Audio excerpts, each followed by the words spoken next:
Muchas gracias, Dani. Algo ya había adelantado en la primera salida del móvil de Arriba Gente. Se está desarrollando un paro de 24 horas por parte de la Federación de Funcionarios de ANCAP. Esto, y tal vez por eso vamos a tener que explicarlo bien, tiene que ver con descuentos que se aplicaron a raíz de una medida que se desarrolló durante el mes de marzo, durante una semana aproximadamente, pero ya tenemos al presidente de la Federación, a Gerardo Rodríguez, a quien le agradecemos muchísimo que nos haya recibido aquí con estufa a leña, aprendí hay que decirlo también, pero concretamente ANCAP emite un comunicado en las últimas horas donde señala la aplicación de uno de los artículos, el 401 si no me equivoco, donde se habla además de una pérdida millonaria de $2,5 millones de dólares ante estas medidas. ¿Qué se le puede explicar a la población? ¿Por qué un sindicato, cuando tiene la posibilidad de realizar una medida de paro, luego después reclama que no se le descuente por eso?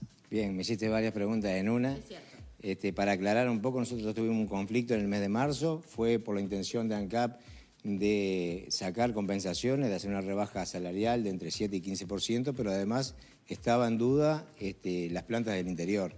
Ese conflicto fue saldado con un acuerdo y no era esperable que se nos aplicaran sanciones 2 meses después. ¿Qué es lo que sucede? Nosotros nos solidarizamos con los compañeros de la compañía del gas y pocas horas después se nos convoca para notificarnos de la aplicación del 401. Ante esta notificación, nosotros apelamos a un convenio firmado entre la Mesa Sindical Coordinadora de Entes y el Poder Ejecutivo, el cual establece una cláusula de resolución de conflicto en donde se crea una instancia al nivel superior, digamos, en el Ministerio de Trabajo. Durante el desarrollo de esas negociaciones, de ese diálogo, la empresa se compromete a no aplicar sanciones y los trabajadores a no hacer medidas.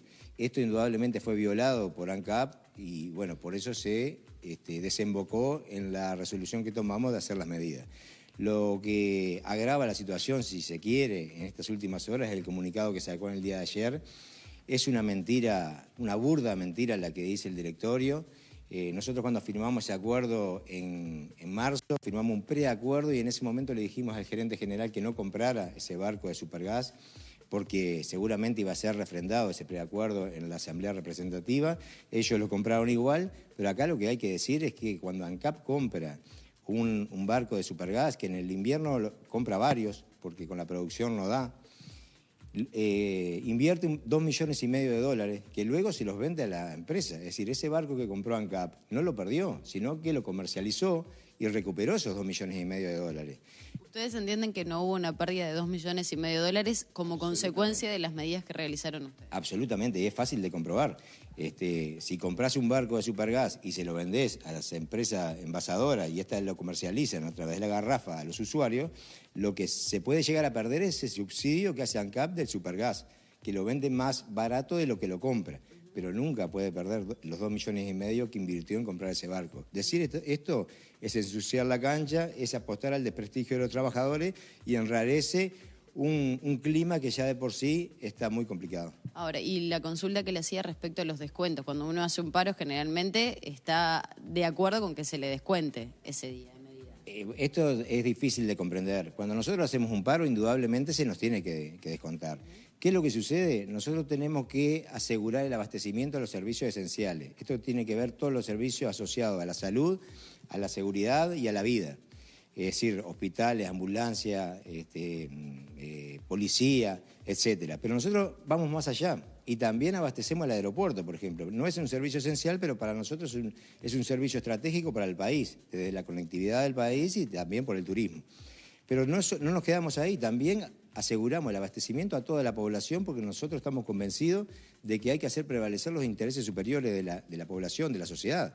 Ahora bien, si nosotros aseguramos todo ese abastecimiento, nos tienen que dejar un conjunto de medidas que no sean sancionadas porque si no, lo que están haciendo es recortando nuestro derecho a huelga.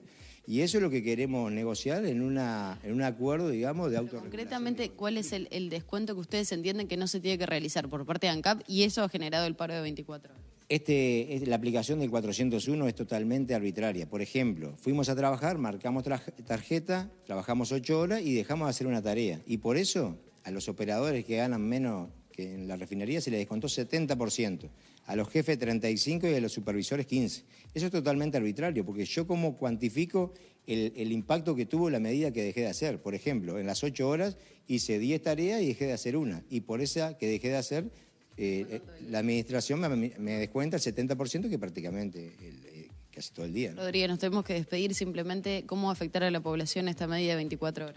Bueno, nosotros teniendo en cuenta este principio que te decía en el correo de la nota, de hacer prevalecer el interés de la población, definimos el paro de 24 horas un día de semana, es decir, un miércoles, para que el impacto de las medidas sea el mínimo posible para la población, porque no tiene que pagar la sociedad las consecuencias de las arbitrariedades y los errores de ANCAP. Por lo tanto, esta definición del paro de 24 horas en el día de hoy se va a complementar con otros paros que también van a ser entre semanas, los días 18, 27 y el 12 de junio, en la refinería, con paros de 8 a 14. Hoy es el paro de 24 horas y se va a complementar con el corte de horas extra cuando llegue el próximo cargamento de petróleo. Gracias, Rodríguez. Gracias a ustedes. Bueno, y complementando esta información, mañana va a haber reunión por parte de los transportistas de carga donde se pueden analizar nuevas medidas como consecuencia de lo que entiendo no ha sido un avance de aquella comisión tras el accidente que ocurrió con un trabajador en el mes de diciembre. Recuerden ustedes que hubo varios días de paralización allí en la tablada, así que habrá que ver qué es lo que sucede también y cómo puede repercutir en el abastecimiento de combustible. Ahora seguimos con ustedes.